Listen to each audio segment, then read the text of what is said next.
आज सुबह ईरान के आसमान में अचानक एक जोरदार धमाका हुआ। कुछ ही मिनटों में सोशल मीडिया पर खबर फैल गई, अमेरिका का सबसे खतरनाक स्टेल्थ फाइटर जेट मार गिराया है। ईरान का दावा है कि उसने दुनिया के सबसे advance jet F-35 lightning II को मार गिराया है। अगर यह सच है तो यह आधुनिक युद्ध इतिहास की सबसे बड़ी खबर हो सकती है। लेकिन जब क्रैश साइट की तस्वीरें सामने आई तो कहानी कुछ और ही निकलकर सामने आई। रिपोर्टर्स के अनुसार सेंट्रल ईरान के ऊपर एक तेज धमाका सुना गया। इसके तुरंत बाद IRGC ने दावा किया कि उनके एयर डिफेंस सिस्टम ने एक अमेरिकी जेट को मार गिराया और उनका कहना था कि यह जेट F-35 था। अगर यह दावा सही होता है तो पहली बार किसी देश ने युद्ध में F-35 को गिराया है। लेकिन असली कहानी यहीं से शुरू होती है। जब मलबे की तस्वीरें सामने आई तो एक्सपर्ट्स का एक बड़ा क्लू मिला।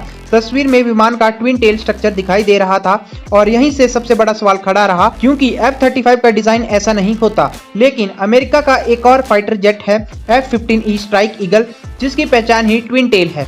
इसके अलावा खबर आई कि विमान में 2 क्रू मेंबर भी थे, यानी कई एक्सपर्ट्स मान रहे हैं कि गिरा हुआ विमान शायद F-15E था, F-35 नहीं। लेकिन चाहे जेट कोई भी हो, इस घटना के बड़े असर हो सकते हैं। अमेरिका के लिए अपने पायलट वाले विमान का गिराना एक बहुत बड़ा सैन्य घटना है। साथ ही ईरान ने यह भी दिखा दिया कि उनका एयर डिफेंस जैसे बवार 373 अमेरिका जेट्स को ट्रैक करने की क्षमता रखता है। और अगर मिडिल ईस्ट तनाव ऐसे ही बढ़ता रहा तो दुनिया भर में तेल की कीमतें और बढ़ सकती हैं। तो क्या यह अमेरिका की टेक्नोलॉजी की हार है या फिर ईरान का एक माइंड गेम? आपको क्या लगता है, सच्चाई क्या हो सकती है? कमेंट में जरूर बताएं। धन्यवाद।